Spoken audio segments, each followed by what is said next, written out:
1924 оны 11-р сарын 26-ны өдөр Монгол улс анхдугаар үндсэн хуулиа баталж, хаант засгаас бүгд найрамдах засаглалд шилжиж, хамжилгат ёсыг халан үндэсний ардчилсан өөрчлөлт, эрх зүйн чухал зарчмууд, улс төрийн цоошин тогтолцоог хуульчлан баталгаажуулсан Монголын түүхийн асар том үйл явдал болсон юм.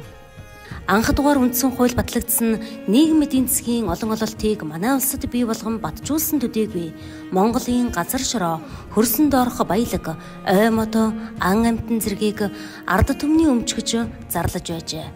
Түүнчлэн иргэдийн сонгогдох эрхийн асуудлыг хуульчлан Азад анх удаа Монгол улс эмэгтэйчүүд эрчүүдтэй адил тэгш хэрэгтэй байх явдлыг хангаж өгсөн юм. Харилцан шүтэлцээ бүхий энэхүү түүхэн үйл явдлын үр шимээр өнөөдөр монголчуудын эдэлж буй олон эрхчлөөг хуульчлан тогтоосон байдаг.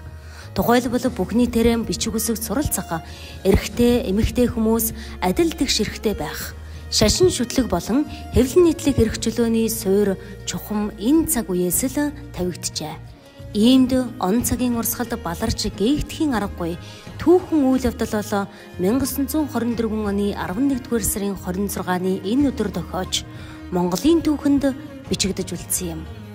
Улсын анх дугаар их хурал 1924 оны 9-р сарын 8-нд нийслэл хүрээнд эхэлж халахын 4 аймаг, дөрөвдийн 2 аймаг, Алтай ба Хөвсгөлийн Ураанхай хошууд, Дариганга, Ховдын Тариачин хошуу болон ардын цэргийн ангиудаас нийт 90 хүн их хуралд төлөөлөгчөөр сонгогдсноос 77 төлөөлөгч оролцжээ.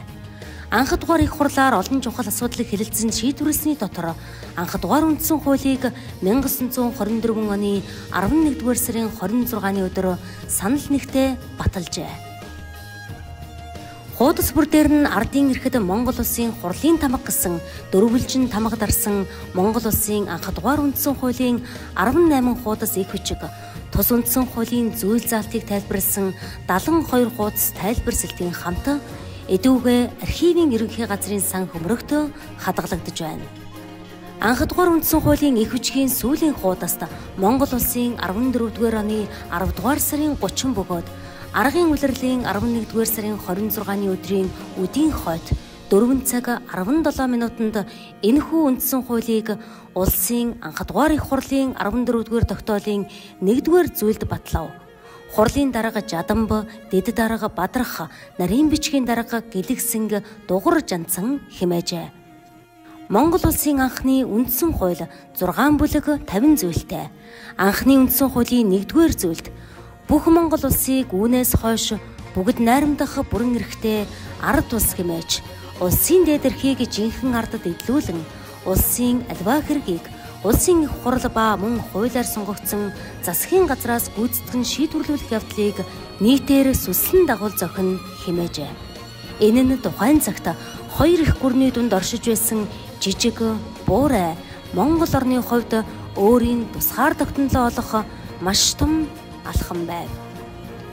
Тусгаар тогтносон Монгол улсын 14-р он буюу 1924 оны энэ өдөр бүх Монгол улсыг үүнээс хойш бүгд найрамдах бүрэн эрхтэй ард улс гэмээн дотоод ба гадаадад тунхаглан зарлаж хуульчлан баталгаажуулсан 20-р зууны түүхэн дэх онцгой үйл явдал хэмээн үздэг.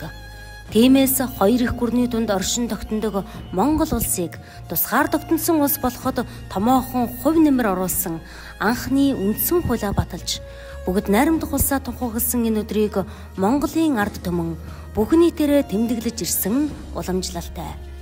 Монгол улсын их хурлын 2023 оны 7-р сарын 6-ны өдрийн 64-р тогтоолоор бүгд найрамдах улсыг тунхаглаж анх дугаар үндсэн хууль баталсны 100 жилийн ойг 2024 оны 11-р сарын 26-ны өдөр улс орон даяар тэмдэглэхээр тогтоожээ.